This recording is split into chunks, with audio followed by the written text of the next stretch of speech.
Վերջ, բավական է մենք լսենք խաբեբաներին, ծաղրացուներին, ամբոխավարներին։ Հայ ազգային կոնգրեսը 2026 թվականի խորհրդարանական ընտրություններին մասնակցում է խաղաղության, անվտանգ պետության, ժողովրդավարության եւ սոցիալ-տնտեսական զարգացման օրակարգով։ Իշխանությունների վարած զիջումներ առանց խաղաղության քաղաքականությունը Հայաստանին չի բերում հաշտություն Ադրբեջանի եւ Թուրքիայի հետ։ Ստանում ենք միայն ժամանակավոր մեղմացում, կրկրում ենք ավելին պահանջելու ախորժակը եւ պատերազմի սպառնալիքը շարունակում է կախված մնալ մեր երկրի վրա։ Ժողովուրդը պետք է որոշի, վերահաստատում է իր հավատարմությունը անկախության արժեքներին, թե անտարբերությամբ ճանապարհ է բացում օտար ազդեցությունների համար, ասում են Հայ ազգային կոնգրեսի ներկայացուցիչները։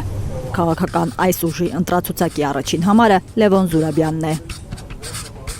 Անցյալ ընտրություններին Փաշինյանը, եթե հիշում եք, ասում էր, որ այլևս մենք մուտք ենք գործում խաղաղության դարաշրջան։ Բայց մենք ունեցանք նոր պատերազմներ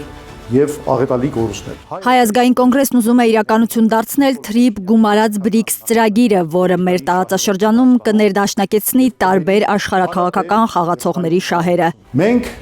գիտենք ինչպես հաստատել ինքնիշխան խաղաղություն Հայաստանի համար։ Խորհրդարանում պետք է լինեն այն ուժերը, որոնք ունեն պետական մտածողություն, պնդում են Հայ ազգային կոնգրեսի ներկայացուցիչները։ Հայ ազգային կոնգրեսը պայքարել է անկախության ու պետականության համար, ունի փորձ, պրոֆեսիոնալ թիմ եւ երկիրը այս վիճակից հանելու ռազմավարություն։ Քվետուր Հայաստանի անկախության պահպանությանը, ասում է Հայ ազգային կոնգրեսը։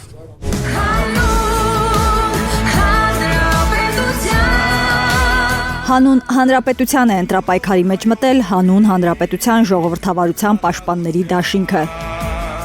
որի ընտրացուցակի առաջին համարը Արման Բաբաջանյանն է։ Մենք ձգտում ենք ընդդիմափոխության։ Այսօր պետության թիվ 1 սպառնալիքը իշխանությունը չի, ընդդիմություն կոչվածն է։ Հանուն հանրապետության ժողովրդավարության պաշտպանների դաշինքը հայտարարում է, խորհրդարանում պետք է լինի ուժեղ սկզբունքային ու ժողովրդավարական ընդդիմություն, որը կվերահսկի իշխանությանը եւ կպաշտպանի պետական ու հանրային շահը։ Ընդդիմությունը օրենսդիր իշխանության անբաժանելի մասն է։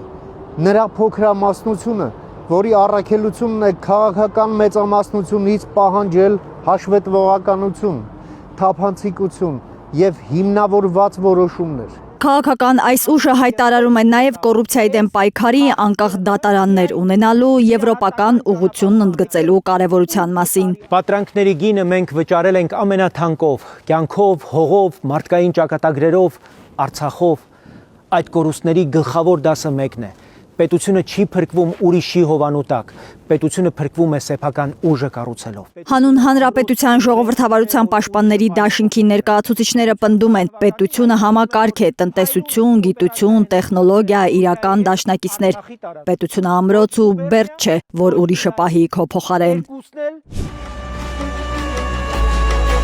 Բերդաքաղաք Շուշիում նորից Քոչարի են ուզում ապրել Քոչարի ազգային վերածնունդ եւ ազգի զարթոն կուսակցության ներկայացուցիչները։ Քոչարի կուսակցությունն է, որ կարող է Հայաստանին հանել այս վիճակից, որ նրանց գաղափարներ չեն, այլ ռեալ իրագործվող իրականություն։ Քաղաքական այս ուժը ազգային վերածննդի ծրագիր է առաջարկում, ասում են իրենց նպատակը պետականության ամրապնդումը, տնտեսության ու գյուղատնտեսության զարգացումը, սոցիալական արդարությունը, բանակի ուժեղացումը եւ հասարակության համախմբումն է։ Քոչարի ազգային վերածնունդ եւ ազգի զարթոն կուսակցության ընտրացուցակի առաջին համարը Արտակ Սարգսյանն է։ Փոխելու ենք առաջին հերթին անվտանգության համակարգը, փոխելու ենք, վերանայելու ենք այդ վաուչերային սեփականության սիստեմը, որ մտցրած էր ժողովրդին վաուչերներ տվեցին եւ հետո խաբեցին։ Քոչարի ազգային վերածնունդ եւ ազգի զարթոն կուսակցության ներկայացուցիչները հիշեցնում են, նախընտրական ծրագրի տնտեսական դրույթներում ընդգծել են հատկապես տեղական արտադրության զարգացման կարևորությունը։ Պակաս կարևոր չեն համարում գյուղատնտեսությանը աջակցելը, փոքր եւ միջին բիզնեսը խթանելը, պետական ռեսուրսի արդյունավետ օգտագործումը։